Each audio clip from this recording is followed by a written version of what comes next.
Hi guys, I'm Raunak. Let me begin by saying that I do like mixed martial arts. I'm a comparatively new fan, but I've absolutely fallen in love with the sport. I can say with the pride that I have watched every single UFC pay-per-view for last 2 years. In fact, I have watched most of them live. But it really gets my goat when I'm told that because I've started watching mixed martial arts, I should stop watching professional wrestling altogether. Even though it is a scripted sport, there are aspects to professional wrestling that are incredibly difficult to master and perfect. So in this video, I'll mention 5 reasons it's tougher to be a WWE superstar than a UFC fighter. So let's get started without wasting any time.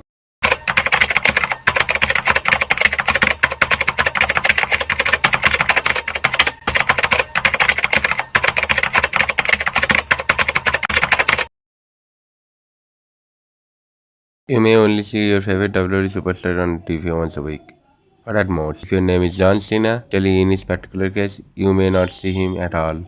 A WWE superstar also has a vast number of live events to do during the week. Top WWE superstar may have to work as many as 200 days a year, and this not even counting the media evidence and the reality shows the total divas that some of them are actually involved in. A UFC superstar rarely fights more than a mere handful of times a year. Even 100 scripted fights can be incredibly difficult to participate in.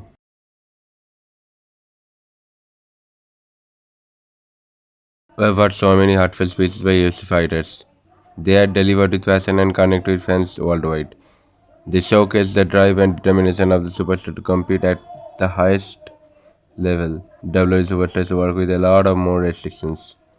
There's a team of writers scripting every word for them that has to be recited verbatim before the WWE universe. This is because the objective, in such case, to further storyline within the guidelines of WWE's family-oriented product. Imagine if Conor McGregor was asked to recite every single word from a script. While many may consider this aspect of WWE's programming a negative, because it comes across as a lot less genuine than a UFC promo.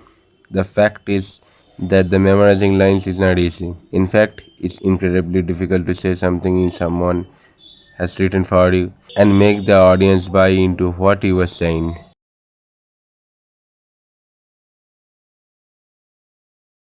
Sure, you are not taking a punch to face, but at the same time, you are being slammed on the mat over 1,000 times a year, and this happens year after year. The long term toll on one's body is absolutely torturous. So many WWE superstars are absolutely banged up. A lot of times, when a UFC fighter is on the mat and the opponent has the match won, the referee puts an end to fighter before he can incur any further damage. Sometimes WWE superstars have to continue the match even after they have been grievously injured because they have a story to tell. This isn't to undermine that the kind of effort UFC fighters put in. I know just how tough they have to train day after day to compete at a highest level.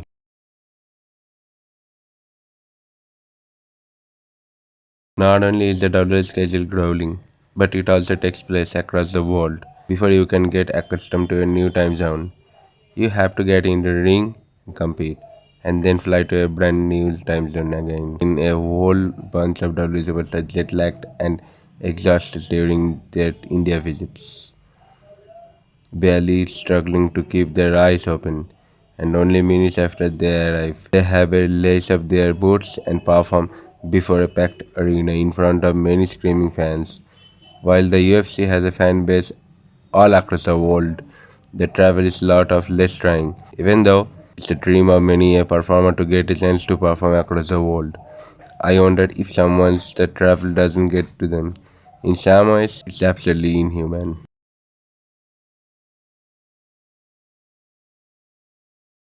Wrestling has actually incorporated many elements from mixed martial arts so as to make the combat seem realistic. However, at the same time, they have to take care to not cause a real injury during the match.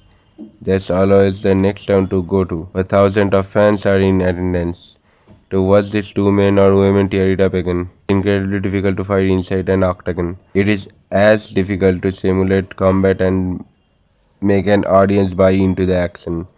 It takes a lot of skill and a lot of psychology to be able to achieve this. So guys, which discipline do you find more difficult? Let me know in the comments. If you like this video, then leave a like, hit the subscribe button and press the notification bell. Back with a new interesting video. Thanks for watching this one and share this video with your friends, families and relatives.